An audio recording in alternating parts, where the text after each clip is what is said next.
Modern Russia, a nation that claims the mantle of victory over Nazism, has become the monster it once fought. Today, the crimes once committed by Hitler's Reich are repeated by the Kremlin in Ukraine. The slogans are different, the horror is the same.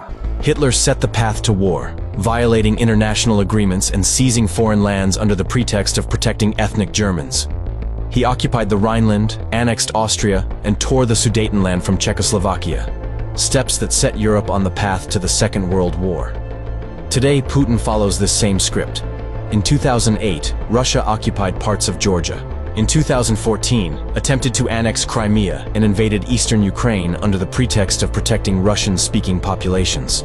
It then tightened control over Belarus and used its territory to launch a full-scale invasion of Ukraine. Then and now, behind fine words about protecting their own, or historic lands, lies a single goal: to build an empire by destroying neighbors. Nazi concentration camps starved millions, reducing human beings to shadows. Today, these horrors are endured by Ukrainian prisoners of war in Russian captivity. They return home emaciated, broken, and tortured. The Nazis buried their victims in mass graves to conceal their genocide. Russian forces leave similar traces in Ukrainian cities, with multiple mass graves discovered containing hundreds of civilians murdered by Russia. The Nazis deported children to ghettos, concentration camps, or Germanization programs to erase their identities. Russia abducts Ukrainian children from temporarily occupied territories, separating them from their families and sending thousands to re-education camps to strip them of their heritage. The Nazi regime used propaganda to mobilize support among the German population for its mad ambitions. Likewise, today the Kremlin invests heavily in its propaganda machine to rally support for its imperial goals and cover up its war crimes. In their claims, Russian propagandists dehumanize Ukrainians, deny the very existence of their nation, and justify the erasure of its identity and culture. Nazi bombs reduced Warsaw and Rotterdam to rubble, obliterating lives and homes. Russian forces are doing the same to Ukrainian cities, completely annihilating them at times, and turning once thriving places into ruins.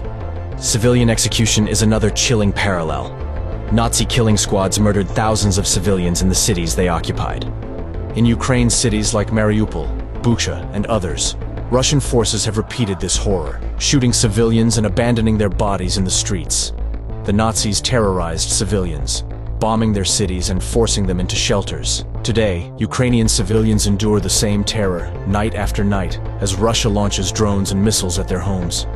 Hitler fueled fascist regimes to crush freedom and expand his empire.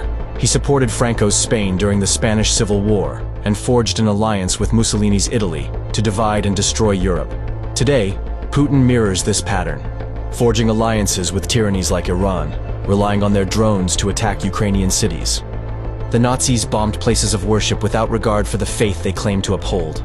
Today, Russia does the same, destroying churches in Ukraine and persecuting believers, all while pretending to act in the name of Christ. What Russia calls victory over Nazism, it now betrays. Today's Rashism is Nazism reborn. After the fall of the Third Reich, the world vowed, never again. But Russia has broken that promise, and now carries forward the legacy of Nazi terror.